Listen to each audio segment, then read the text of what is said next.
welcome to the TGIF Trading Day right here in Lagos, Nigeria. We see August is winding down at this point as a trading month. Let's see what's in store for September. Let's get to the top stories that lead you to those gains. Now, we see the Accountant General of the Federation, Mr. Shamsuddin Ogunjimi, has announced that Nigeria's excess crude account currently holds a modest $535,823 as of August 2025. I said that during the National Economic Council meeting chaired by Vice President Kashim Shettima. For context, the ECA was originally established in 2004 as a strategic fiscal buffer to channel surplus oil revenues into savings above the budget benchmarks. However, in April 2025, the account balance stood at about $473,754 US dollars, marking a significant but still minimal increase. Historically, the fund once held billions of dollars, reflecting Nigeria's capacity to build up fiscal reserves during oil price boom. So we'll keep watching the ECA. Let's see if that continues a steady rise there. All right, let's look at our major forex earner now. We're seeing oil prices drop today, but are set for a weekly gain. In spite of that, they're caught between expectations of lower demand as the end of summer nears in the United States, the world's biggest consumer, and uncertainty about availability of Russian supply. So we see there weakness from yesterday, but still above the prices that we had yesterday in the afternoon. $68.16. Did lose that level before now, but gained that back. But we're seeing a drop this morning, 0.46%. So gains last night, but dropping this morning. Pullbacks there, $64. That's for WTI crude. That was trading about $63 yesterday per barrel, 0.59% down. For October delivery that will expire on Friday, we're seeing that trading about 68 cents, $68.23. While the more active contracts for November, we're seeing that actually down at this point. It's all about geopolitics. What's going to happen next? Investors are going to be watching that for that. That's most of the traders there. Brent is set for a weekly gain of about 0.6%, while WTI is set to climb about 0.8%. That's for the week. Prices gained due to Ukrainian attacks on Russian oil export terminals earlier this week, and after German Chancellor Friedrich Merz said yesterday that there will be no meeting between Russian President Vladimir Putin and Ukrainian President Volodymyr Zelensky. To other stories now, the Nigerian National Petroleum Company Limited has announced plans to attract a minimum of $60 billion in new investment to boost gas development and expand the nation's refining capacity by an additional 500,000 barrels per day by 2030. Mr. Bashir Ojulari, Group Chief Executive Officer, stated this in Abuja while receiving the leadership of the Nigerian Extractive Industries Transparency Initiative on a courtesy visit. He explained that the company was mandated to raise crude oil production to 3 million barrels per day by 2030, grow gas output to 20 billion cubic feet per day, and add 500,000 barrels per day of refining capacity. All right, to the markets now. Nigeria Exchange closed negative yesterday as various trading sentiments wiped off about 438 billion naira from investors' wealth, dragging the equities market capitalization to about 88.9 trillion at the end of the day's transactions yesterday. The all-share index shed about 691.52 points. That's about 0.49% to close at 140,557 points, compared with 141,000 points recorded in the previous session. This downturn trimmed the exchange's week-to-date gain to about 0.16%, and month-to-date return to about 0.5%. But the year-to-date growth remains strong. That's at 36.56%, regardless of the pullback so far. All right, the National Economic Council, chaired by Vice President Kashim Shettima, has approved the proposed 5-year national development plan aimed at driving Nigeria towards a $1 trillion economy by 2030. The plan, known as the Renewed Hope Development Plan, forms part of the Nigeria Agenda 2050 initiative launched in 2021. At its meeting in the presidential villa, NEC also received a report showing that cases of type 2 polio virus in Nigeria have dropped from about 78 to 42. Our State House correspondent, Emperor Simon, reports. It's the 151st National Economic Council meeting chaired by Vice President Kashim Shettima at the Council Chamber of the Presidential Villa, Abuja. The meeting is attended by some state governors and deputy governors from across the country. On the table is a proposed national development plan presented by the Minister of Budget and Economic Planning, Mr. Atiku Bagudu, which seeks to promote inclusivity and accelerated growth. It is envisaged that the preparation of the new plan will commence this month so that it can be completed on time for Mr. President to launch it before the end of the year. Mr. Bagudu notes that the plan will ensure policy continuity. Since this is a national development plan, the process of developing it will be participatory, involving the three tiers and arms of government, organized private sector, political parties, civil society, and peace-based organizations.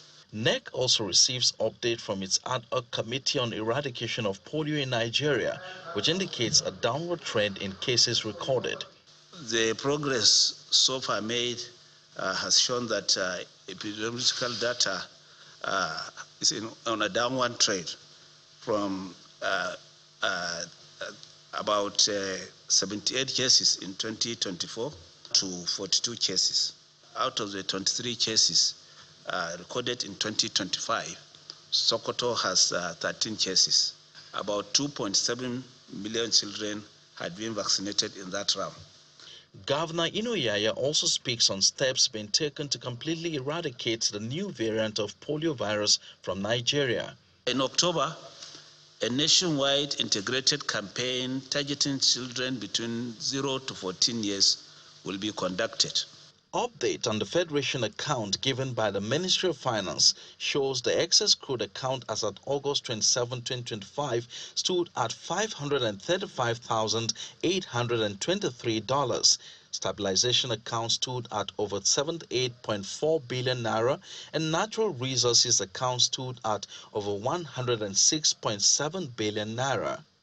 The Minister of Budget and National Planning observed that the 2021-2025 National Development Plan hit the rock in some way as a result of the outbreak of the COVID-19. He, however, noted that under the administration of President Bola Tinubu, some successes were recorded, and he expressed optimism that the proposed 2026-2030 National Development Plan will consolidate on the gains achieved by the current administration. From the Presidential Villa, Emperor Simon, Channels Television News. All right, let's talk travel now. As Nigeria enters peak of its summer travel season in 2025, a complex tapestry of challenges and motivations shape how and whether its citizens travel, from elevated costs of travel to U.S. protectionist policies.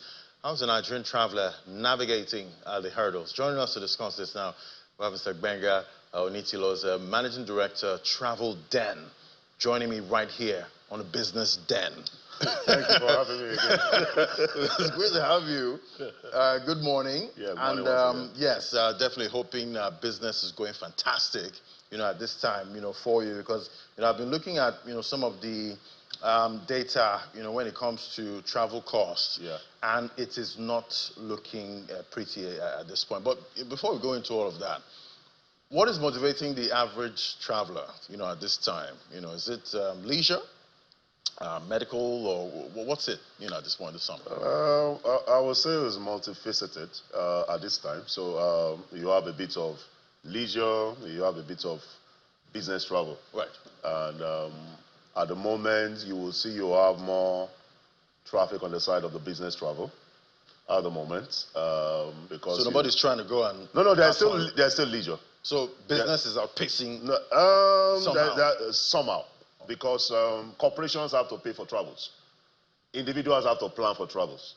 Families have to plan travels. But if you just looking at traffic data for 2024 versus 2025, if you look at from IATA's perspective in terms of growth, you will see there was a year-on-year growth, like in 2024 was like about over 10% year-on-year.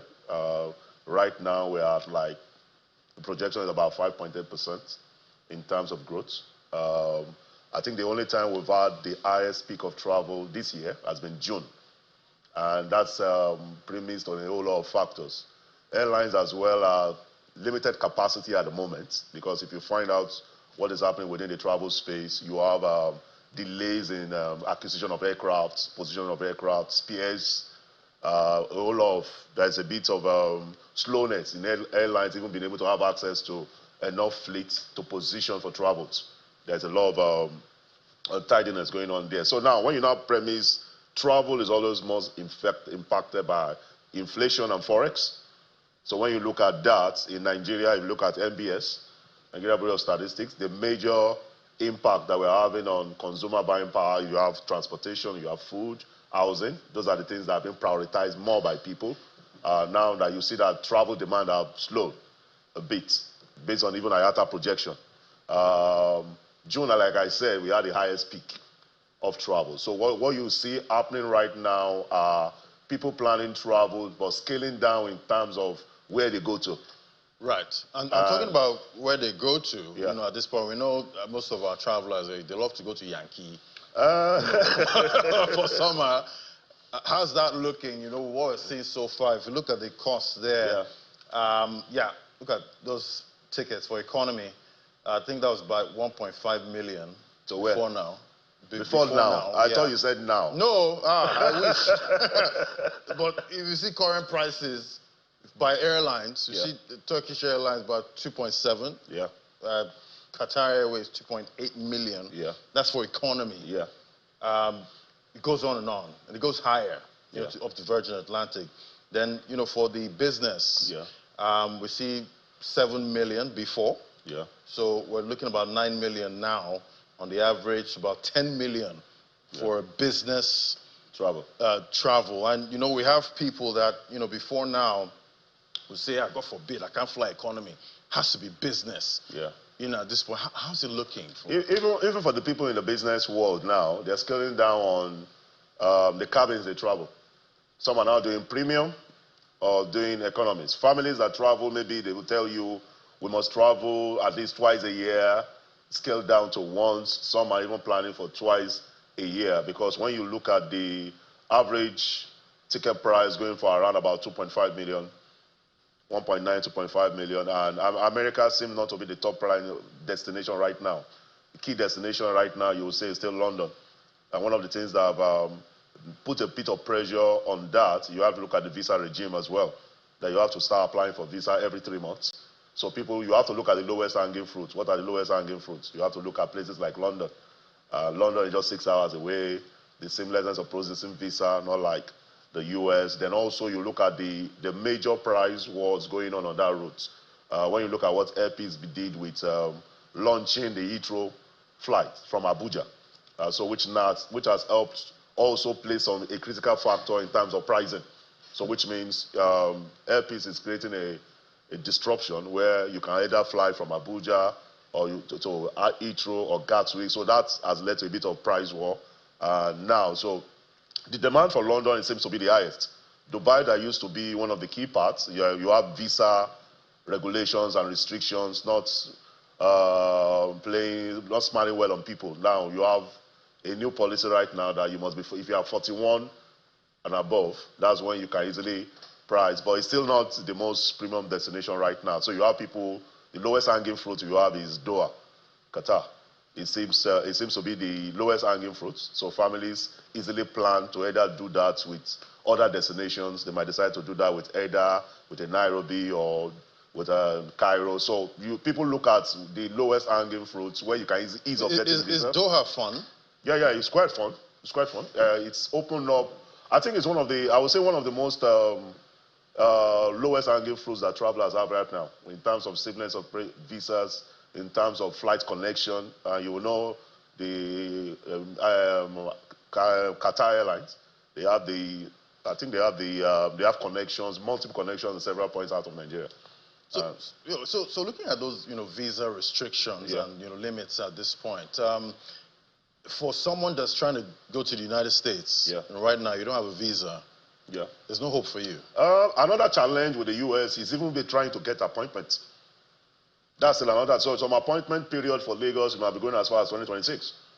For somebody that has immediate concerns, you need to go meet then obligation. Now it has even stalled even travel for those going for schools.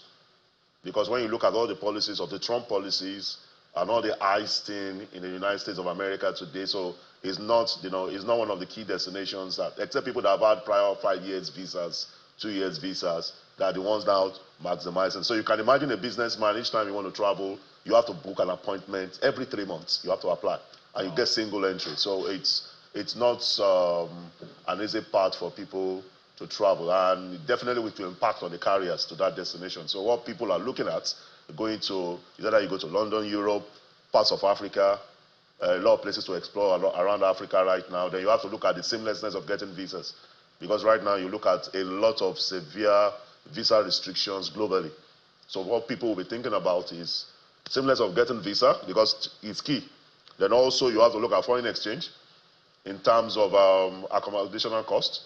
And summer is always the peak period that you have all these ancillaries prices go up. So people also have to think about that. So, I did hear, one time that, Dubai kind of relaxed their rules, at some point, because they found out that Nigerians are big spenders. When we come to your country, we spend big, have fun. But that statistic is not accurate. It's not accurate. So we're not big spenders anymore. Not. In the UAE, we're not in the top 10 spenders. So they don't miss us. So it's a mix of several things. When the Dubai thing used to be on, we do a lot of inward travel into Dubai, but it was majorly a trade route.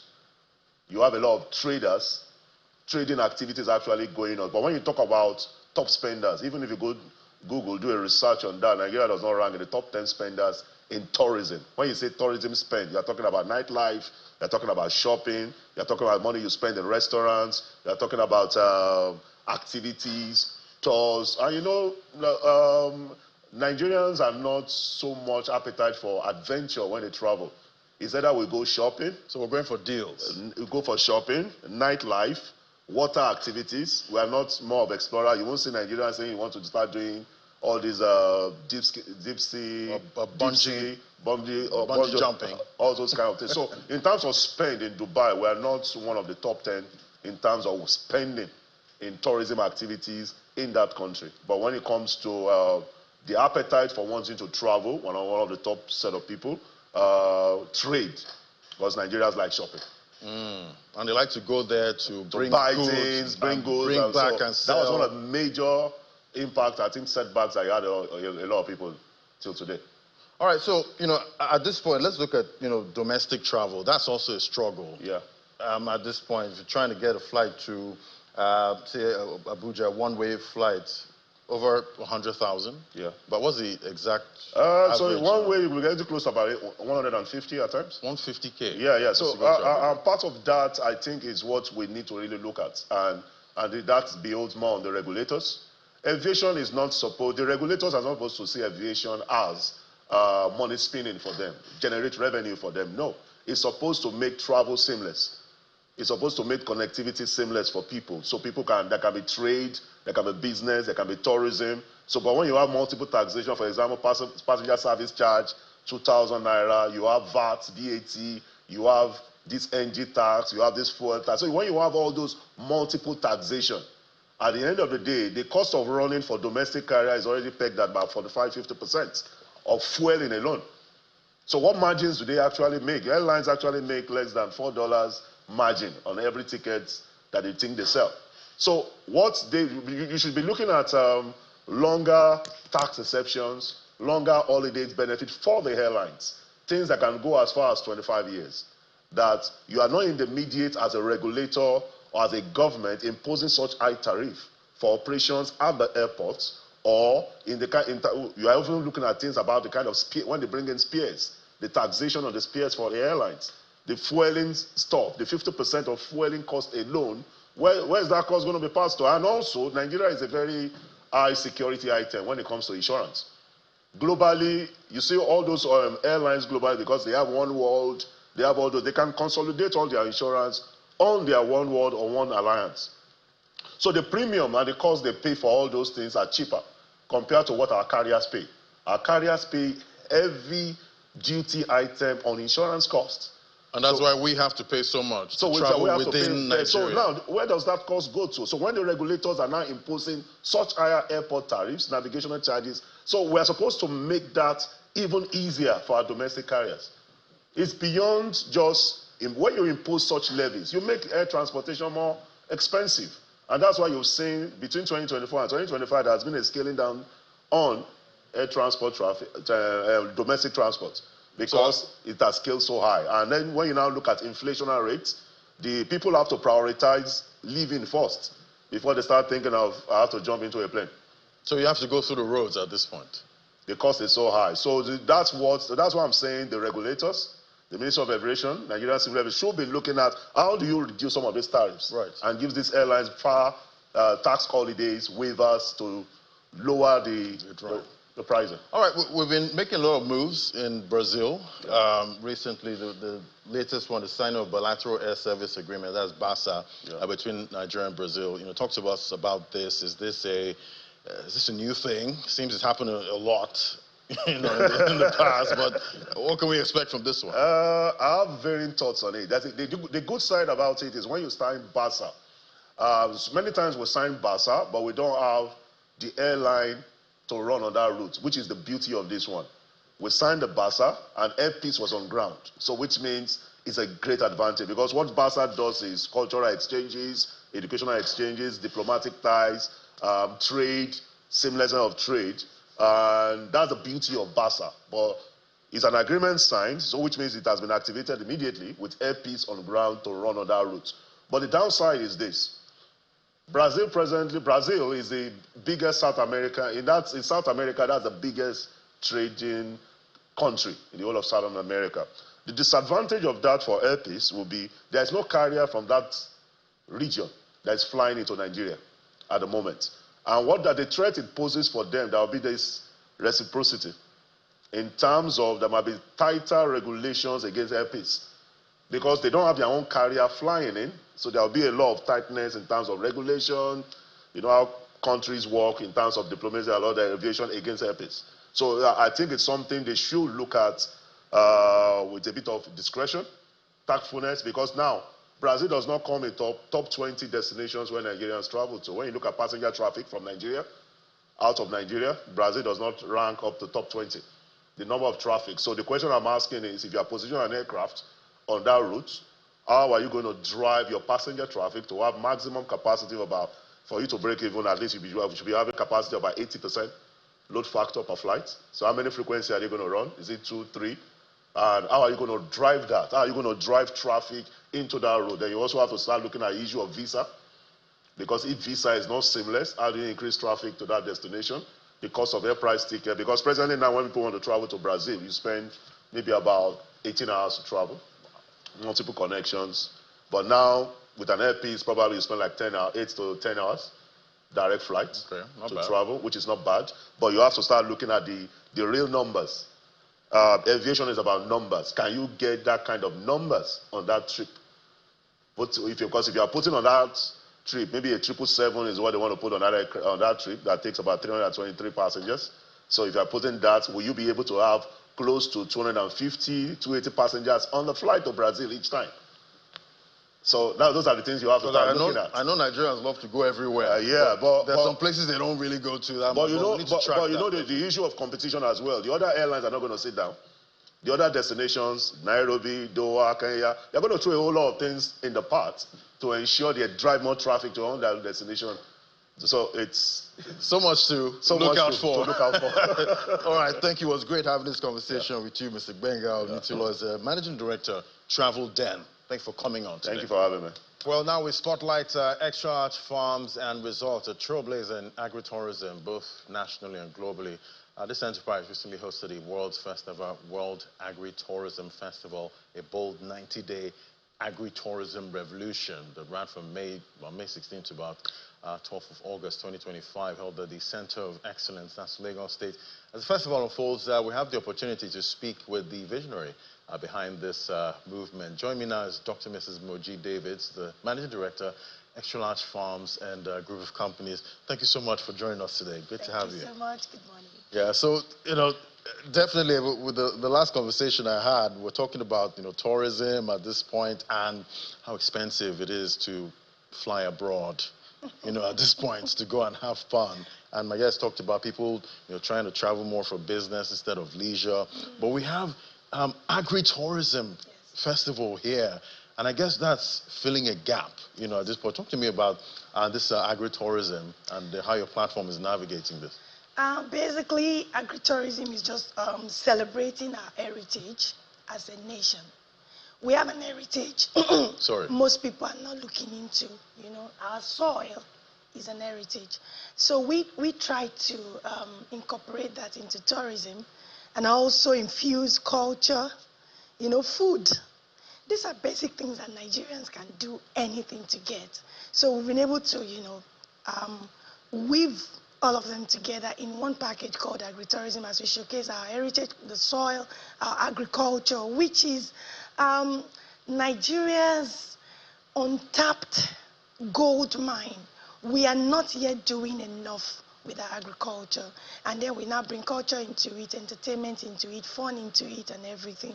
Where farms are no longer seen as a production center for food, but they become, resorts, they become destinations to experience, remarkable fun and something you can hold on to for a lifetime. Right, so instead of me, spending like maybe 9 million or 2 million on tickets to fly out there to have fun, I can channel that fund into You can a channel resort. that fund into the resort as an individual, thereby boosting our own economy as a nation and providing more jobs. That's even what thrills us a lot. For example, at our establishment this coming Monday, the 1st of September, we are recruiting a set of 100 people. These are young people who would have been jobless and stuff, just because we have a platform of agritourism that can absorb them. So it's providing more jobs. Every aspect of agritourism, from the land, agriculture, to hospitality, accommodation provision, to food, to, entertainment, every aspect is empowering, providing jobs, creating wealth, and bringing fun. It's healing to the mind, to the soul, and of course, healing our finances as a nation. Right. And how does this align with your vision of, rebranding farming in Nigeria? So, in Yoruba language, they said, "Oso ibedile." When somewhere is supposed to be a forest, and you suddenly made it a city. A city where everybody wants to go into. For example, for us at Extra Large, we've been in Agri for 17 years now, but we established a resort about 2 years ago. And, it has changed everything about agriculture, our agricultural business. This is a farmland we're supposed to just be, just producing. This particular resort, it's a palm estate where we grow our palm and we produce palm oil every day. Then we have a little integration of all other aspects of farming, name it cattle rearing. We are big on cattle rearing as well. Cassava plantation is also there. But that's not the end. By building a resort in the farm now, we made it a city. It's a complete ecosystem, not only for ourselves, but for our visitors who have also become investors, because every time you come to visit the resort now, you have not just only come to spend money, you have also come to gain value. You understand? And then to communities around us. I remember when we got to that area, the community where we have the resort along Otaidiroko Road of Ogun State.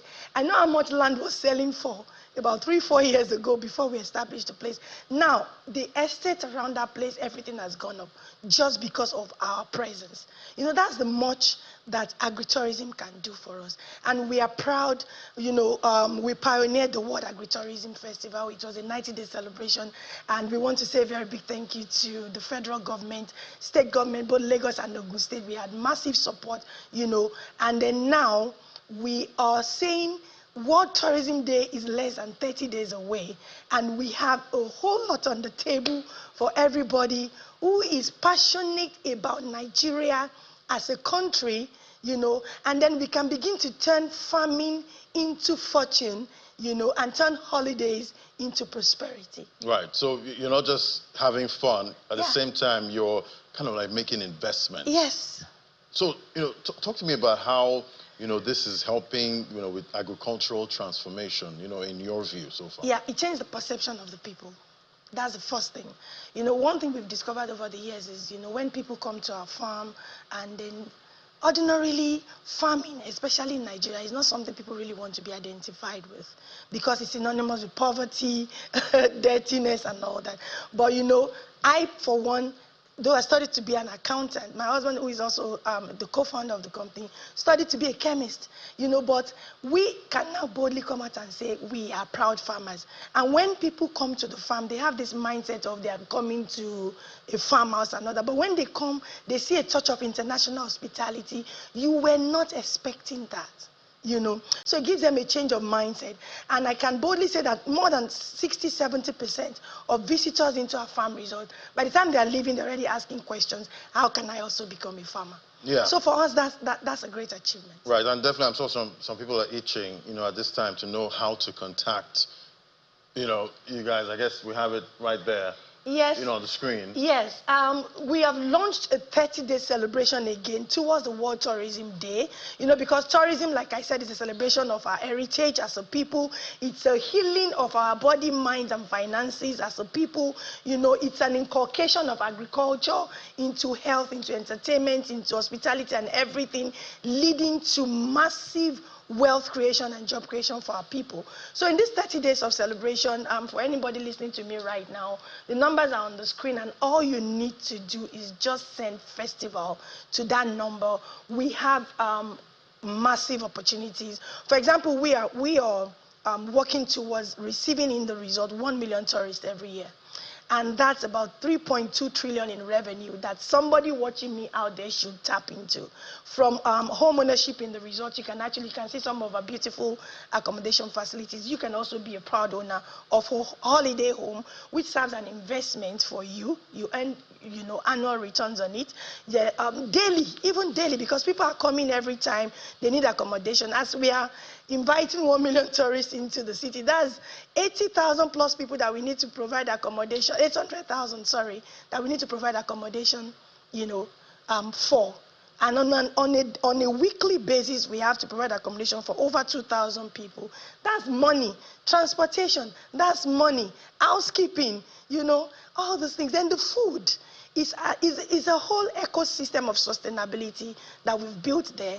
And we have fantastic opportunities for people to start up with us with as low as 1 million naira, and we're raising 1,000 millionaires over the next 30 days as we look forward to the World Tourism Day. So we have a special event coming up this Sunday on Zoom. It's a virtual webinar.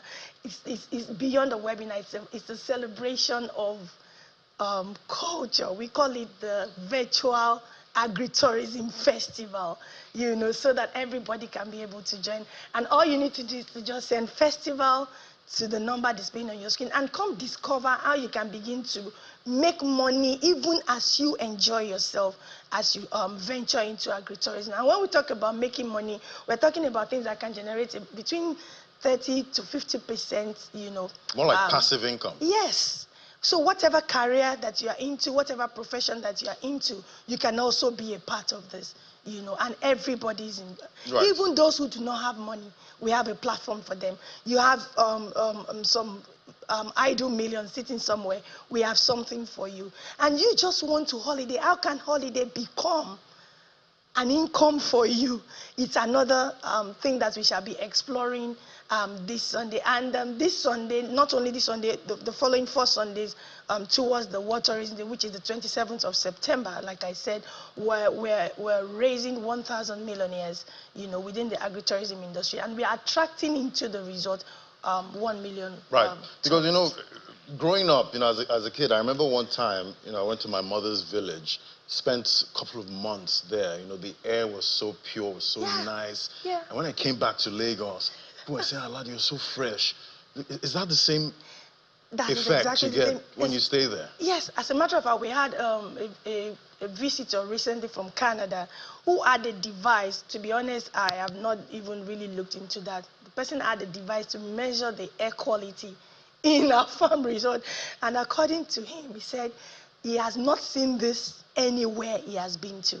The air quality is so pure, so fresh, no pollution from any aspect. The food you're eating is fresh and natural. This is a result. We don't serve people with bacons and sausages and everything. You eat the natural food. You go to the farms. You interact with the animals. You wake up to the sound of birds in the morning. And you know, we've been able to manage to bring in a touch of international hospitality into it. You want to swim, there's a very massive swimming pool right in the farm resort. You want to see a movie, there's a cinema. Your children want to play, there's a playground for children. You know, there are games, there are sporting activities, there's a spa, there's a waterfall, there's a animal ride, there's the mountainic cave, all within the resort. You know, we're just trying to make sure that when you come there, you're not bored. You know, so as you are one way looking into agriculture, you're also looking into your healing, your wellness as a human being. Stress is killing people more than malaria these days in Nigeria. So we are also working on that with the provision of, you know, this beautiful place, and then attending to your health needs through natural foods. All our foods at Extra Large are 100% natural, no addition of chemicals, preservatives or whatsoever, you know, and at the same time you can make money. So like I said, festival is the only thing you just need to do right now. To the numbers displaying on the screen, there is one WhatsApp, straight to WhatsApp, 081-7160-6021. By the way, we have a massive giveaway going on right now. Oh, we love giveaways. Yes, for everyone who is coming in this morning, coming into our home ownership programs, coming into our home lease programs. They can actually even lease a home. We're giving out minimum 1 million naira in bonuses, you know, to people. So just send festival, you want to be a part of this. And somebody's listening to me there. You're a work from home mom, you are, you know, you need passive income, what you can do. We have opportunities for you to raise a lot of money within a very short time, just working from home and enjoying yourself, but promoting agri-tourism, not only in Nigeria, but Africa. Right. We're not doing this only in Nigeria, we're doing it globally. For example, we'll be in Switzerland in the next few days, still talking about agri-tourism. The version of the World Agri-Tourism Festival we did in Nigeria is coming up in UK on the 25th of October. We have another one coming up in Canada on the 20th of September. You know, so we're not stopping here. We're glad to announce that we have an invitation from the government of Bahamas, you know, still talking about agri-tourism. The potentials are massive. So you are there. There's a gold mine that you're not looking into. We need to talk right now. Just exactly. a festival, you know, and then let us get started. Our website, www.agritechcity.com, and then we have minimum 2 sessions every day where we, you know, talk to people, explain all our opportunities to them and how they can be a part of it. Last but not the least, right. I'd like to invite everybody watching. There's the biggest carnival you have never imagined coming up on the 27th of September, which is officially the World Tourism Day, and we're even doing that in partnership with LCC, that's the Lagos Chamber of Commerce. We're also working with the Eco-Tourism Foundation and of course the Ogun State Ministry of Tourism, where we want to host minimum 1,000 people at our resort, you know, just celebrating agriculture, celebrating our culture, celebrating arts, celebrating our food.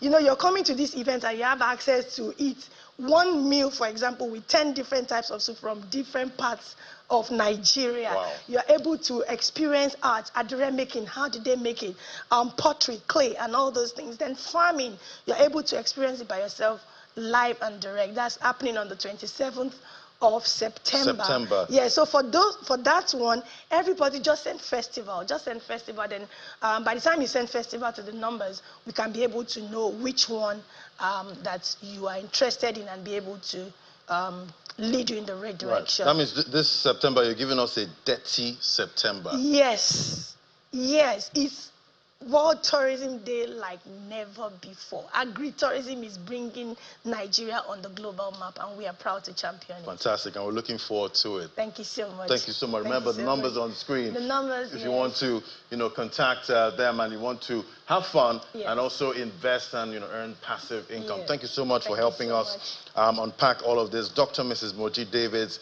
Managing Director, Extra Large Farms at a group of companies. Thank you for coming on today. Thank you so much. Thank you for having us. All right, let's get to another conversation now. In a country where micro, small, and medium enterprises make up nearly 97% of businesses and contributes about 46% of Nigeria's GDP, access to timely and affordable financing remains a major barrier to growth and scaling. Let's get a check on how digital tech is transforming MSME funding and shaping the future of Nigeria's economy. Joining me now for this, we have Additional Adeomi, he's the CEO, Trade Lender. Great to have you on the show. Good morning. Good morning, Larry. Great to be here. Fantastic. So let's start with the big picture now. How would you assess, the current status of MSME funding and, financial inclusion in Nigeria in 2025? We know things have been kind of moving on the up and up, at this point. What are you seeing? Yeah, thank you very much, Larry, for this opportunity to be here. Good morning to our audience. The MSME funding landscape is a very interesting, space, contributing today for over 50% of our GDP, as well as also over 80% of the jobs that we have across Nigeria. But, it's quite funny and interesting that recent reports shows an increasing growth in terms of the gap that we have, even despite the various initiatives which has been positioned to actually reduce this gap. A recent report by PwC puts this number at over, $32.2 billion gap in Nigeria alone, and across various demographics in Africa, this is actually, over 236 billion US dollars. In Nigeria alone, this is, equivalent to over 13 trillion naira in terms of gap that we have for MSMEs, alone. Which simply means that more effort needs to actually be focused in ensuring that we support these MSMEs, over 40 million MSMEs who are actually contributing towards job creation, meaning that 1 out of every 5 people across Nigeria are actually MSMEs, contributing their own quota for socio-economic growth. And, while you're speaking there, we're seeing efforts, made so far for MSME funding and financial inclusion efforts. We see Q1 2025 grants and employment efforts, about 1 trillion grants from likes of Smeden, Leap, trying to raise about 2.5 million jobs, training people to get the skills that they need at this time. We've seen 198 billion Naira loan fund with 9% interest, 100 million Naira loans, grants up to 400,000. We've seen efforts from Development Bank of Nigeria, BOI, women financing. How is all of this, helping, most of these efforts we've seen so far? Okay. I think all these initiatives are applaudable. And I think one of the reasons is we also understand that we are just a few years down the line to achieving the Sustainable Development Goals if we actually want to eradicate poverty. And one way to be able to support this attainment of these goals is actually by ensuring that we support the engine room. MSMEs are actually strategic movements to ensuring that we are able to achieve zero poverty across the region, starting with Nigeria and also across the continent. And it's quite interesting to see how some of these various initiatives. But one other thing I must point out is the fact that we need to ensure that we have a strong distribution that ensures that we're able to get this access to finance, not just to corporate, but actually to the micro, small, and medium-scale businesses out there who are actually the drivers of our economy and also positive change makers across this space. All right, so let's look at crowdfunding now. That seems to be gaining ground. With the SEC registering, 3 of such platforms, raising nearly about 1 billion now already. What role do you see, crowdfunding playing in democratizing access to capital, for MSMEs in Nigeria? Thank you very much, Larry. Crowdfunding is a very interesting initiative, and these models have been, key drivers. To actually ensuring that access to finance, and not just access to finance, but quality and also affordable access to finance gets to the grassroots. Because what happens with crowdfunding is you get a whole lot of people who are also interested in not just, making money, but also making impact. So you have individuals, HNIs, and various other stakeholders who are interested in participating in various crowdfunding opportunities because they are sure of the transparency and also the ability for these funds to be able to ensure that micro, small, and medium-scale businesses, as well as those in the retail space, agriculture, are able to get access to finance at relatively lower rates. They are not after trying to get that markup at maybe 30%, which you typically get when you look at what the MPR today says and what the banks are offering, in the long run to the final end users. They are also not asking for upfront collateral. So crowdfunding, today serves as a medium in which we can actually democratize access to finance for these micro, small, and medium-scale businesses at very affordable rates, because those that are behind it are actually looking for ways to get their funds to work for them, but at the same time make an impact. All right, we see the government, pushing forward, with digital inclusion. NEET does a roadmap, including partnership like the Google and programs like the ASO Accord. They aim to open up finance, especially for women, and small businesses. How are these initiatives translating into real funding opportunities, in your view?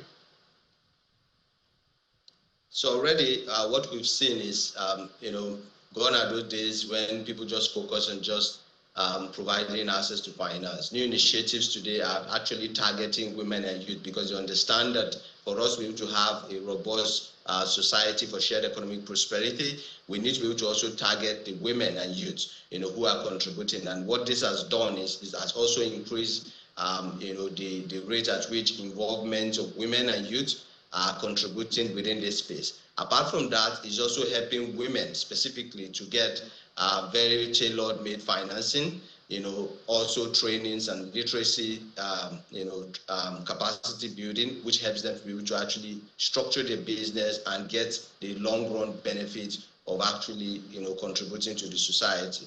Another aspect is also the low interest, which is also then targeted towards various initiatives for women and youth, so that they can be able to get lower cost of funds, even far better than what typically they would get, in the parallel market.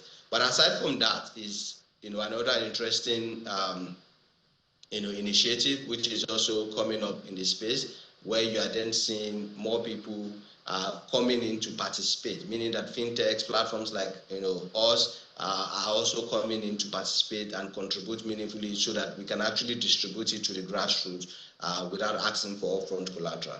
Thank you. All right, so going forward, what are you seeing? We've had the first half of 2025. What are you seeing in this second half already that's showing that MSMEs are getting it easier? And what would you like to see in policy-wise, going forward, to make sure that 10 years from now we're not having this same conversation trying to get MSMEs funded? Yes, so thank you very much, Ladi. One of the trends that I see for 2025 and beyond is the fact that the traditional banks are also beginning to understand that they need to pay close attention to MSMEs. They are actually the engine room. Gone are those days whereby it's only fintechs that are paying close attention to these MSMEs. Right now, the banks are also being, I don't want to use the word forced, but they have no option than to come and either work with the fintechs who understand it better, or they are also devising ways to try to see how they can actually not just sit on the side, but also be participatory in terms of the movement to support these MSMEs. Another area is actually also DFIs, cutting out the middle line to ensure that they work with people who have more distribution. So gone are the days where people, carry out greenwashing activities to say, oh, we're supporting MSMEs. Meanwhile, they're actually supporting the large corporate.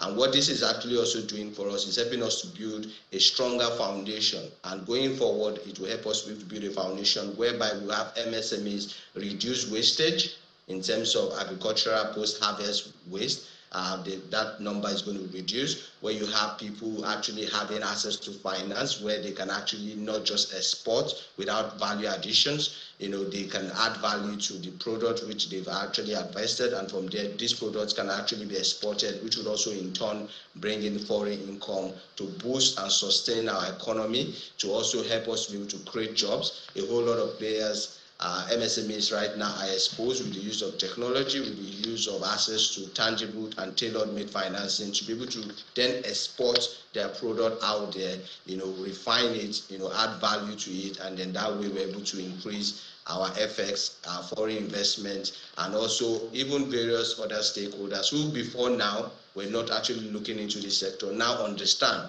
that without access to finance, every other thing you're doing is just a waste of time. You need to be able to embed this access to finance. You need to be able to support those who are actually contributing towards this economic growth. And it's actually a new initiative, which I strongly believe by 2030, maybe we won't be talking about financial inclusion to be a normal part of. Fantastic. We'll see everyone is financially included. Hopefully, by that time. Thank you so much, Additional Adewumi. He's a CEO, Trade Lender. Thank you for lending us your thoughts today. Thank you very much. Thank you very much, Larry.